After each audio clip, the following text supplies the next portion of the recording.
Assalamualaikum warahmatullahi taala wabarakatuh and good morning. First of all and not too late, selamat hari raya Aidilfitri. Maaf zahir batin to Dr. Isa and to all my friends. Bereh ko raya tahun ni. InsyaAllah lah sama-sama bereh melaka lah. Even though we celebrate raya in PKP, ziarah raya is very limited. We cannot go to our relative and friend house. No open house this year, insyaAllah. This is our sacrifice to our country in reducing the number of COVID-19, insyaAllah. Rising number of COVID case of course affect our class. Before this we can meet face to face, we can learn face to face. Right now we change to online. Of course we are very disappointed this, but we must sacrifice for our country to reduce the number of COVID-19. InsyaAllah, today our group 5 will present about the managing resistance. We call rolling with resistance. Resistance during MI session is normal, but we must roll this. InsyaAllah, our group will present, will discuss about the managing resistance, InsyaAllah. Okay. This is outline for our group presentation. InsyaAllah we will highlight about the introduction, type of resistance, how to identify resistance, strategies, technique and also conclusion. Okay, we discuss about the basic concept of resistance. The term resistance refer to behavior that communicate a reluctance or refusal to change. During MI session, we will face the situation of resistance come from client. It is normal situation. Benda ni sebenarnya kita tak nak resistance, tetapi benda ni dia situation yang normal dan kita perlu hadapi semasa MI session.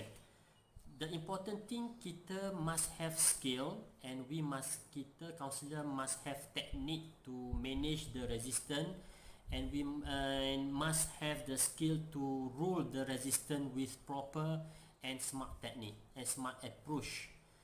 And some views say that resistance is a legitimate concern for us, for counselor, because it is predictive of poor treatment outcome and lack of involvement in the therapeutic process. Apabila kita tahu cara nak identify kita resistant, apabila berlaku semasa kita MI session, sebenarnya dia menunjukkan bahawa kita dalam keadaan poor treatment outcome and lack of therapeutic environment semasa kita MI situation. However, sebenarnya resistant adalah satu signal that the client views the situation differently. Kita rasa A, sebenarnya pandangan klien B. Sebenarnya dia memberi petunjuk kepada kita, pandangan kita sebenarnya berbeza dengan pandangan klien. So, counselor must understand the client perspective. Kita tanya balik dia punya perspektif, kita go deep, dan kita kena proceed from there with new strategies. Kita counter balik, kita go balik pandangan klien, kita correct balik pandangan klien, dan kita build up the new strategies. Sebenarnya resistance ni dia baik untuk kita mengetahui pandangan klien yang sebenar, supaya kita boleh memandu proses MI supaya lebih berkesan. Okay, resistance juga adalah signal to counselors to change direction and listen more carefully. Tu macam kita nak ubah balik, nak ubah balik strategi supaya direction therapeutic tu berada di jalan yang lurus lah, siratul mustaqim.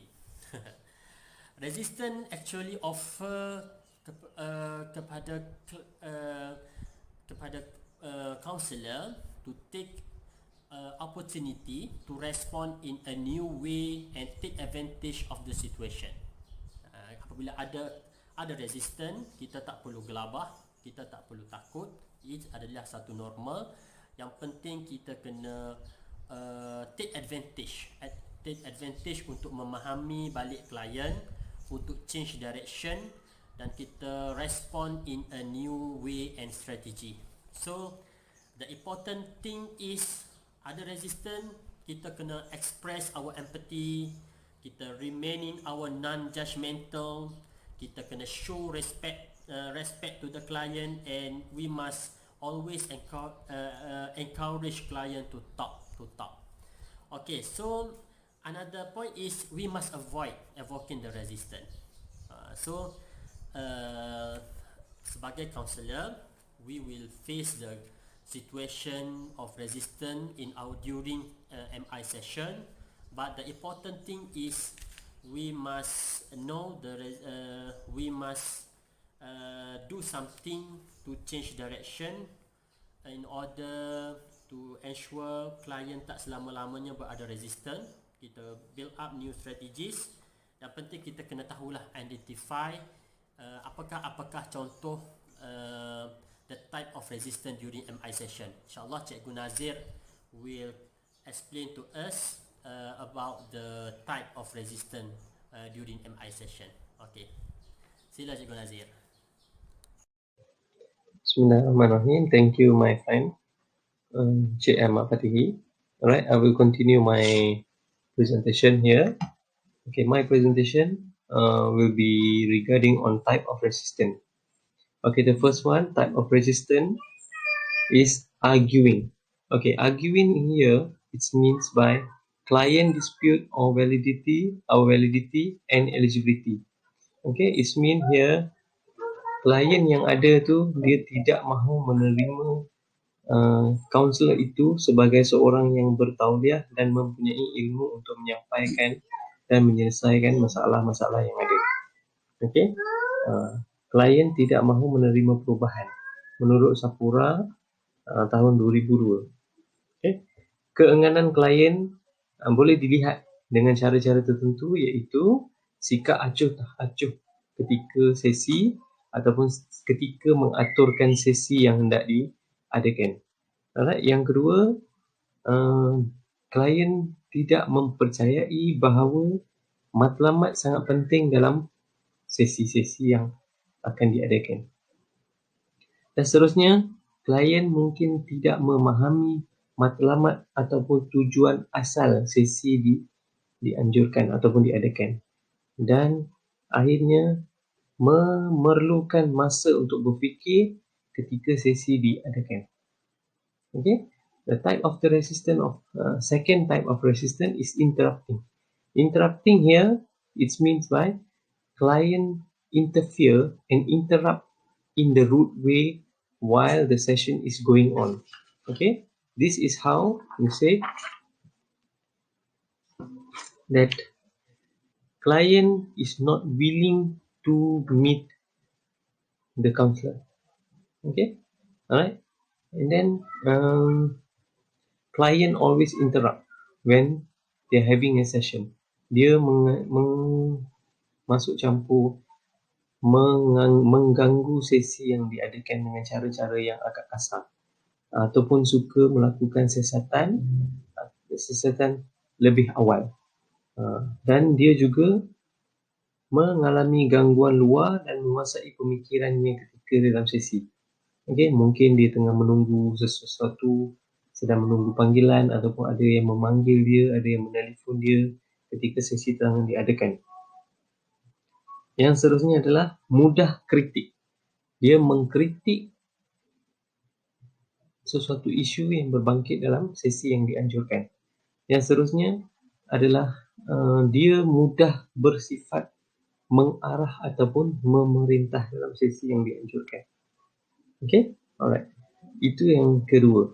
Yang ketiga is denying. Okay, denying is mean the client does not want to cooperate or accept responsibility or any advice from the counselor. Okay, dia tidak mahu menerima sebarang cadangan-cadangan ataupun responsibility yang diberikan oleh klien. Dia hanya menolak mentah-mentah apa yang ada, dan dia rasakan apa yang dia buat dan dia fikirkan itu adalah benar belaka. Yang seterusnya adalah ignoring.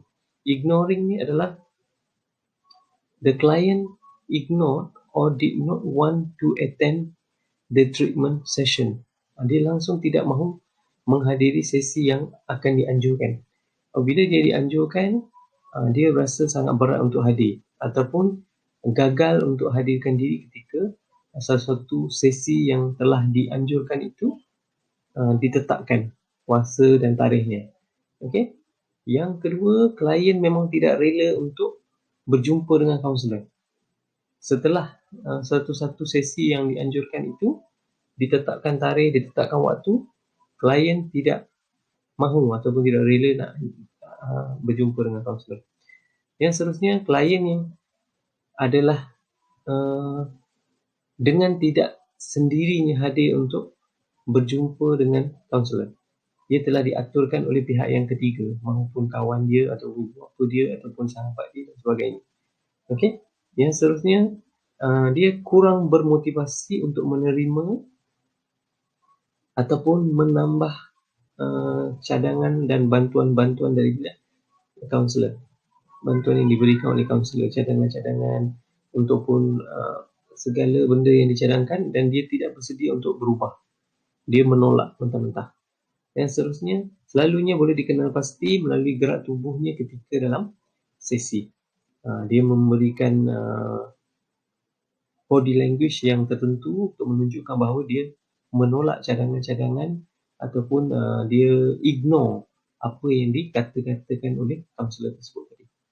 Okey, jadi perkara-perkara ni tadi, resisten tadi tu boleh diatasi dengan cara-cara tertentu, iaitu dengan melakukan beberapa kaedah, dan antaranya adalah satu, kaunselor menyatakan, the counselor tell the client that the importance of the session. Okay, always tell the client the importance of the session. And then the second one is to bring out that client and the counselor is in good situation so that the client can share everything to the counselor so that the session will go smoothly. Alright? Okay. Jadi saya harap rakan-rakan semua faham. Sekiranya ada apa-apa nanti di hujung nanti boleh timbulkan persoalan. So sekian itu saja persembahan saya daripada saya tentang type of resistance in counselling. Thank you. Assalamualaikum warahmatullahi wabarakatuh. Good morning to my beloved lecturer, Dr. Muhammad Isa Ahmad, and to all my fellow friends. Today, I want to continue our presentation. My topic is identify resistance. So, kita nak kenal pasti bagaimana rintangan itu boleh berlaku. Yang pertama adalah kita sebagai kaunselor perlulah mengelakkan berlakunya konfrontasi antara klien dan kaunselor. Sekiranya kita dengar ada perkara yang menyebabkan klien berasa meluahkan rasa tidak selari dengan apa yang pandangan kita. Jadi kita lebih baik untuk lebih banyak mendengar lah. Okay. So yang seterusnya adalah overcome client resistance by using reframing. Okay, seperti mana yang kawan-kawan tahu. So, teknik reframing adalah teknik yang digunakan dalam kebanyakan terapi lah untuk bantu melihat sesuatu perkara tu dengan cara yang berbeza. Sama ada kita melihat sesuatu keadaan, melihat orang, hubungan, yang boleh memberikan satu makna yang berbeza lah. Okay. So, reframing juga kita dikaitkan untuk mengubah cara berfikir, okey, dan merasa dan berkelakuan.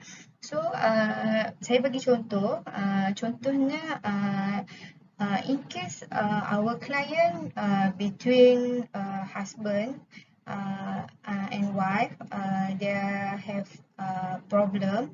So the client tell about the my wife always nagging me about this. Okay, so in case lah klien keluarkan statement yang macam ni, so sebagai kaunselor kita just reply dia punya dia punya perkataan yang disebutkan tadi tu, kita sebut just she must really care about you. So just enough kita keluarkan balik apa yang kita nampak, cuma dalam perkataan yang berbeza. Begitulah. Okay. So seterusnya adalah berkaitan dengan affirmation. So seperti mana yang tahu, affirmation adalah peneguhan. So kita lebih banyak berikan penghargaan kepada klien. Penghargaan dengan kata lain, setiap apa yang klien keluarkan idea, so kita lebih banyak kepada satu bentuk penghargaan. Bagus, terbaik, cara anda itu adalah betul. So just kita follow je apa yang klien sebutkan. Okey, seterusnya adalah empathic response. So kita memberi tindak balas empathy. Maknanya bukan sekadar simpati dengan apa yang klien luahkan, tetapi lebih kepada menunjukkan rasa melihat apa yang berlaku di dalam diri klien, kita juga turut merasai. So tindak balas empathy. Okay. So yang seterusnya adalah reflective listening. So reflective listening, seperti yang kita belajar sebelum ni, banyak jenis reflective listening, antaranya simple reflective, double-sided reflective, metafora, dan sebagainya lah. Okey, banyak kan. So reflective listening ni kita memberi respon kepada apa yang klien luahkan dengan satu bentuk ataupun cara yang sesuai. Okey, sesuai dan tidak menimbulkan konflik. Okey. Okay, yang seterusnya kita lihat kepada give a choice, beri pilihan. So klien mungkin akan keluarkan satu pandangan yang berbeza. Mungkin pandangan tu berbeza dengan apa yang kita fikirkan. Okay. Tetapi sebagai kaunselor kita just beri mereka pilihan. Contohnya, contoh yang saya boleh bawa, sekiranya klien mengatakan saya rasa saya tak boleh nak berubah dalam masa terdekat ni, namun saya masih nak mencuba. Mungkin dia beritahu macam tu kan. So as a counsellor, kita mungkin boleh reflect semula, bagi tahu kepada dia, oh mungkin perubahan ni mengambil masa. So beri klien pilihan untuk sama ada meneruskan. Dalam masa yang sama kita bimbing, kita bawa dia kepada matlamat yang ingin dicapai. Okey. So seterusnya adalah di non-defensive response. So non-defensive response ni tindak balas tidak defensif. So tindak balas tidak defensif lebih kepada tindak balas yang tidak yang sefaham saya lah, tidak menunjukkan satu cara yang agresif lah. Okay, jadi kita just follow je apa yang klien maklumkan, apa yang klien luahkan daripada masa ke semasa. Okay, seterusnya we look at about the strategy dalam manager resistance. So ada 4 perkara yang kita boleh lihat. So yang pertama, express empathy. second, develop discrepancy. Yang ketiga, support self-efficacy and use change talk. Okey, apa yang kita boleh faham berkaitan dengan express empathy ni? Okey, so express empathy ni sebagai kaunselor kita menunjukkan rasa simpati kepada klien dan kita pastikan klien merasa difahami. Okey, dan tidak menghukum, okey, non-judgmental, and kita jamin bahawasanya dalam sesi tu klien merasa didengari dan difahami. Okey, dan kita juga boleh menunjukkan kepada menunjukkan yang kenal halangan yang dihadapi oleh klien. Jadi dengan cara tu klien akan merasa lebih selesa dan tidak merasai rintangan tersebut. So yang kedua adalah develop discrepancy. Apa benda develop discrepancy ni? Develop discrepancy menurut buku Miller, okay, third edition, discrepancy can be either positive or negative in valence. So ia boleh menunjukkan sama ada perkembangan ke arah negatif ataupun positif. Jadi dalam soal ni kita boleh bantu klien untuk melihat tingkah laku yang dia lakukan sesuai tak dengan hala tuju yang dia nak capai tu. Okay, so and then bantu juga klien melihat perbezaan antara nilai, harga, maksudnya antara nilai dan harga yang perlu dia nak capai tersebut. Okey, so pencapaian tu, matlamat yang dia ingin capai. Yang paling penting kita tentukan tujuan yang ingin dicapai. Okey, so sebabnya perkara ini membolehkan klien sedar, okey, tingkah laku yang dibuat pada masa ini mungkin tidak sesuai. Jadi perlu kepada perubahan yang lebih bersifat terbuka. Okey. So yang ketiga berkaitan dengan support self efficacy. So support self efficacy ni adalah keyakinan diri, okay, self belief terhadap kemampuan untuk berubah. Jadi klien mempunyai kepercayaan yang dia mampu untuk berubah. Selain itu kita promote belief in client ability to do the skill needed. So keperluan mereka untuk bagaimana kemahiran yang diperlukan untuk mencapai perubahan demi perubahan.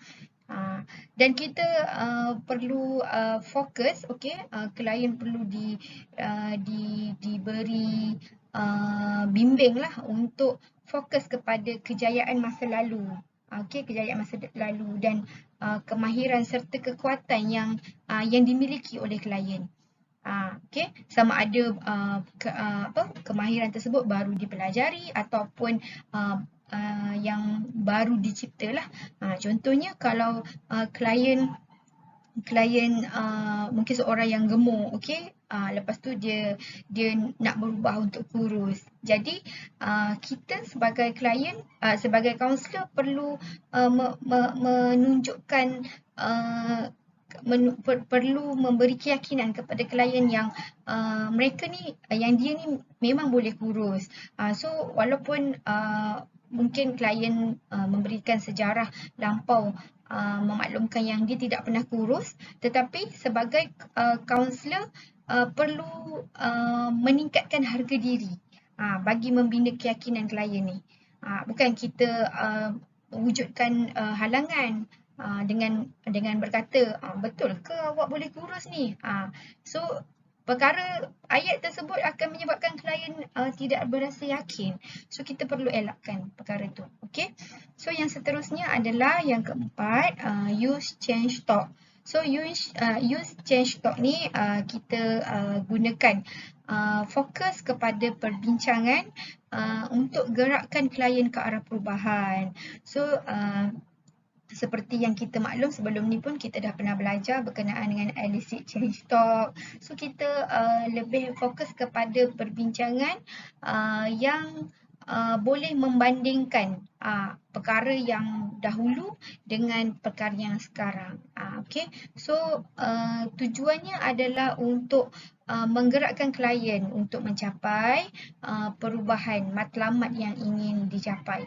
Jadi keempat-empat strategi yang telah diterangkan tadi. So perkara ini yang dapat membantu mengelakkan daripada resisten ni tadi. So seterusnya saya serahkan kepada rakan untuk topik yang seterusnya. Terima kasih. Okay, Bismillahirrahmanirrahim. Assalamualaikum and good morning to Dr. Isa and all my friends. Thanks to my team member for clear explanation just now. Okay, I'm Nur Abida binti Ayub. We'll continue to present this topic. Okay, motivational interviewing view resistance as arising from the interpersonal relationship between the counselor and the client rather than a pathological condition of the client. Okay, resistance is a normal during counselling. How you respond to it determine whether it's increased or decreased and has important effect on the counselling outcome for your client. Okay, here are several techniques for deflecting resistance. The first one is simple reflection. Okay, one strategy is simply to reflect on what the client is saying. Okay, this sometimes has the effect of eliciting the opposite and balancing the picture. Okay, a good rule in this technique is to respond to resistance with non-resistant. It's simply acknowledging your client resistance with a reflective listening statement can lead us further exploration and help you avoid the trap of taking side. Okay, this is a dialogue example for simple reflection. Okay, if a client say, how you know what I'm going through? You will probably never even smoke a joint. Okay, Trapi can respond, sound like you are pretty agree with me. Or Trapi can say, you feel like I don't understand your situation. Okay, the second is reflection with amplification. A modification is to reflect but exaggerate or amplify what the client is saying to the point where the client is likely to dissolve it. There is a subtle balance here because overdoing and exaggeration can elicit hostility. That means we can reflect back what your client has said in an exaggerated or extreme way. Do it with empathy in a matter of fake tone. Okay, it work. This approach will encourage your client to back off and explore the other side of ambivalence. Okay, this is example dialogue. If a client say, but I'm not an alcoholic or anything like that. Okay, Trapi can respond, you don't want to be labeled? No, I don't think I have a drinking problem. So as far as you can see, there really have not been any problem or harm because you're drinking. Well, I will not say that. Oh, so you do think something you're drinking has caused a problem, but you just don't like the idea of being called an alcoholic. Okay, third is double-sided reflection, which is another way to deal with resistance. Acknowledge the resistance and add a reflective statement about the other side of your client ambivalent. Okay, use material your client previously offer, maybe even from another season. Be sure to use and rather than but to maintain balance of emphasize. Okay, if a client offer a resistance statement, reflect it that which and other side. Okay, based on previous statement in the season. Okay, this is dialogue example. Okay, if a client say, but I can't quit the drinking. I mean, all my friends drink. Okay, therapy can respond. You can imagine how you could not drink with your friend, and at the same time you will worry about how it's affecting you. Okay, part is shifting focus. Another strategy is to diffuse resistance by shifting attention away from the problematic issue. Do not deal with the resistance immediately. Diffuse the initial concern and direct attention to issue that may be more workable. You can return later to deal with issue that causes the original resistance. Okay, this is example dialogue. If the client say, but I can't quit drinking, I mean all my friends drink. Okay, therapy can respond, you are getting way ahead of things. I'm not thinking about your quitting drink here, and I don't think you should get stuck on that concern right now. Okay, let's is just stay with what we are doing here, going through your feedback, and later on we can worry about what, if anything, you want to do about it. Okay, the last is rolling with resistance. Resistance can also be made by rolling with is instead of opposite it. There is a paradoxical element in this which often will bring the client back to a balance or opposite perspective. Okay, this technique can be particularly useful with a client ignoring types who present in highly oppositional manner and who seem to reject every idea or suggestion. Okay, this is a simple example dialogue. Okay, if a client say, but I can't quit drinking. I mean, all of my friends drink. Okay, traffic can respond, and it may very well be that when we were through, you will decide that it is work it's to keep on drinking as you have been. It may be too difficult to make a change that will be up to you. Okay, all right. That's all my presentation. Hopefully, you all understand the technique used in rolling with resistance. If I have any question, we can discuss later on. Okay, I will pass this slide to Mr. Fatihi to continue this presentation. Okay, thank you.